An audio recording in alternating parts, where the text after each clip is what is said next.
Hey, I'm Ashley Monk, the CEO of Onya, and this is the Onya Weekly Live Show. So before we dig into it, I hope you're ready to get on your mark, get set, and watch. Because today we are talking about none other than the iOS 14 update. Now, yes, this may be old news because this iOS update has been something so many marketers have been talking about since around June, July of 2020. Okay, this has been a long time coming, and it didn't take place fully until April 26th of 2021. But just like any major kind of a storm, like a hurricane that we can prepare for, typically we'll know the hurricane is coming. Then the hurricane happens, and then there's the aftermath cleanup that happens, right? So we knew that the hurricane was coming last summer. The hurricane happened in April, and now it's kind of that aftermath period of, okay, this happened, how do we clean up and how do we adapt? So keep watching because this video probably won't be exactly what you think it is, because yes, there are a lot of practical things that you can change when it comes to your overall ad strategy, and we'll talk about those at the end too. But the core underlying factor that most people are missing is that they're treating symptoms when there are bigger root causes that the iOS 14 update did affect the industry as a whole. For instance, the symptom, and a way to treat the symptom is to set up aggregated events. The way to treat the symptom is to verify your domain. The way to treat the symptom is to ensure that you are spending enough budget to keep up with inflation. But all of those symptoms don't address the root cause of what the iOS 14 update did. And that is twofold. It's number one, it inflated and continued to bring up the cost overall of online advertising and people in the market as a whole. But number two, it affected the strategic mindset behind targeting forever on Facebook and really amplified a lot of issues that existing companies have in their business. And that is what I want to talk about today. We're not going to talk as much about the nuances, the nitty-gritty, tactical changes you need to make, as much as we are about how iOS 14 broke, but I should really say magnified and amplified the gaps in your already existing marketing strategy. This is the problem that no one is talking about and that I really want to address with you, because so many people assume that the number one thing you should do is just, verify your domain and you'll be good. The number one thing people assume is, we'll just make these small tweaks and we'll be good to go. But the root issue that iOS 14 caused is not that. The root issue is that for a lot of companies, the way they're using Facebook ads needs to and must change. Let me give an example of the online coaching industry. The most common funnel that we've worked with clients on and I see all the time, that may or may not be broken. So I want you to hear me when I say may or may not be broken, because this is a case-by-case basis. This is not a sweeping blanket statement for everyone. But for a lot of our clients, traditional webinar funnels, and what I mean by that is by directing traffic toward an option to sign up for a free webinar, masterclass, live training, whatever jargon you want to call it, get them in there and then sell to them on the back end. That model and using paid traffic to drive that may or may not be profitable for every business. And what I mean by that is it's going to depend on your audience size. It's going to depend on your cost per acquisition. It's going to depend on what the lifetime value of a client is for you. Because what's happening, and like it or not, y'all know, and if you know me and if you get to know me, you'll learn this very quickly. I like to tell it how it is. And things are changing. And this video, if you watch it 6 months from now, it's probably going to be outdated. So that's the other caveat that I will tell you, because that's how quick the online marketing space changes. But when it comes to treating symptoms, your lead costs going up, right? Your webinar show up rate going down, and your lack of ability to close and convert on the webinar are three symptoms to a root problem. And that root problem is probably that a webinar funnel may or may not be the most effective vehicle to get leads for your business. Same with live launching. I'm not saying throw these strategies out the window, but what I am saying, using paid traffic to amplify and just trying to increase the volume of people coming into your funnel with the cost coming up may not be the most effective way to treat this root cause.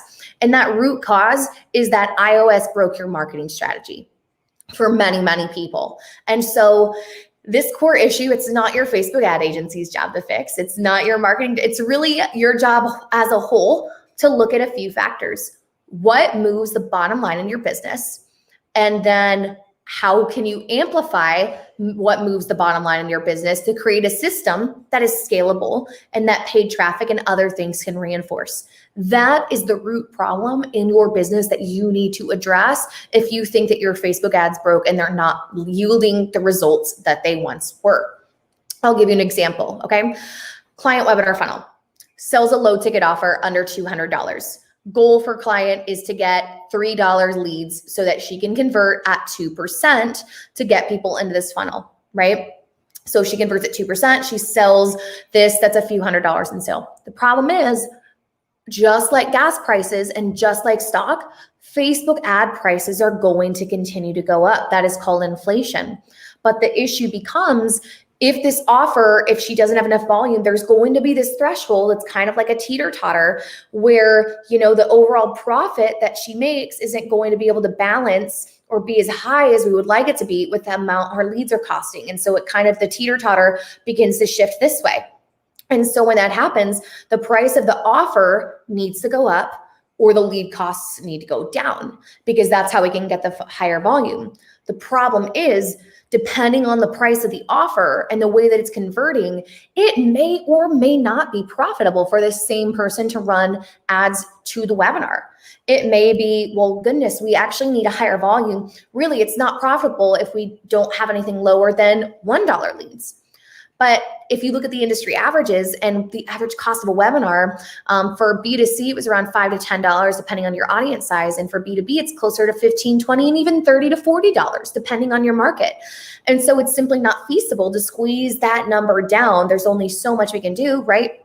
If gas prices go from $2 to $3.50, what's the gas company going to do, right? They can't really just sell you gas lower than what everyone is paying, right? That's not how the system works.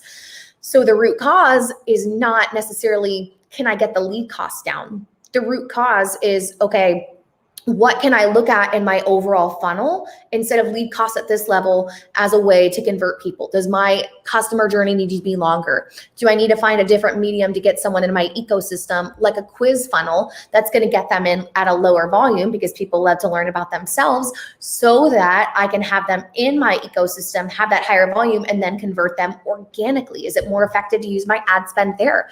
And so iOS 14, I want to be very clear, did not break your advertising strategy. So maybe that this title of the video is misleading, but I want you to understand it. I'm trying to get you in this mindset. iOS 14 amplified existing issues that were already in your business and is making it a little bit harder for you, if not less profitable, for you to get the same outcome. And so the important factor is, and the question that I want you to ask yourself is my offer profitable enough to pay more money for ads? And if the answer is it's not, then what am I willing to pay? For what profit am I willing to get, right? What does that cost per acquisition need to be? And then if overall, let's say you look at this entire journey and you see on the back end, well, it's just not profitable, then it becomes, okay, what is the best and most effective way that I am converting leads into my space organically that I can amplify with ads? Is it my email list? Is it just building a relationship with people and running paid traffic to build a following with me on social media so I can talk to more people and have a means to talk to them because they followed me and not me DMing them, right? These are all questions that you need to be asking. Now, how do you fix the iOS 14 update? I'll give you the tactical spiel that everyone wants. Verify your domain, right? There's instructions, Google it, facebook.com, or hire a virtual assistant or someone to do it for you. We also, our company does audits of this, and we'll implement this for you as well. If you want to send me that conversation or send me that message. The next step, verify that domain. Okay, it's almost like installing the Facebook Pixel.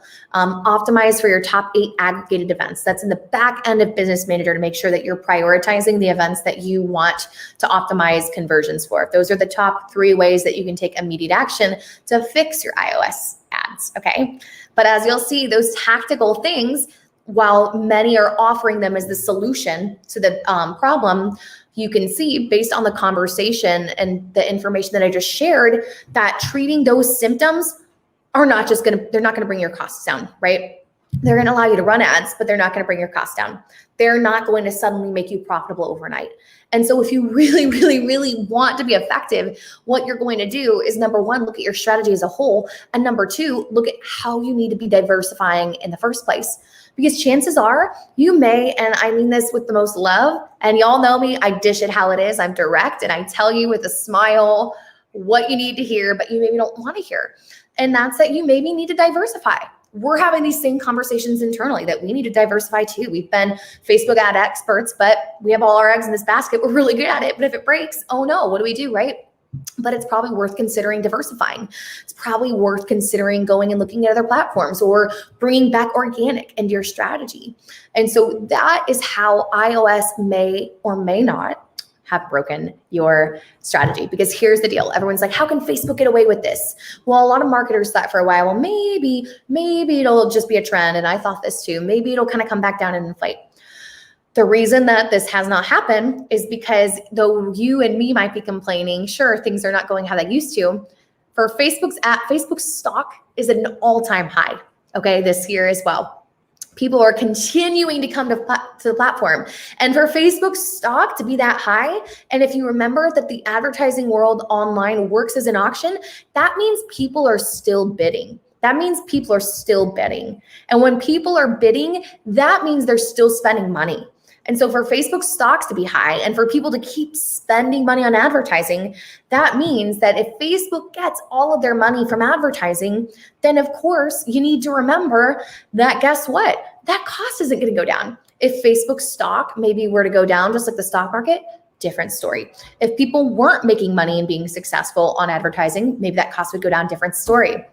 But all of these signs should be indicators that your strategy needs to change. Okay, if you like this video, be sure to give it a thumbs up, leave a comment below with any questions or whether you agree or disagree. And if you're thinking, oh my gosh, this makes so much sense, but like, where do I begin with getting everything in iOS compliance? Where do I begin with creating a strategy? Send us a message or go to our website, onyamark.com, so that we can set up a complimentary consultation to make sure that you're taken care of, to give you that strategy and to give you that framework to be able to move forward. All right, Onya fam, until next week, on your mark, get set, and let's go.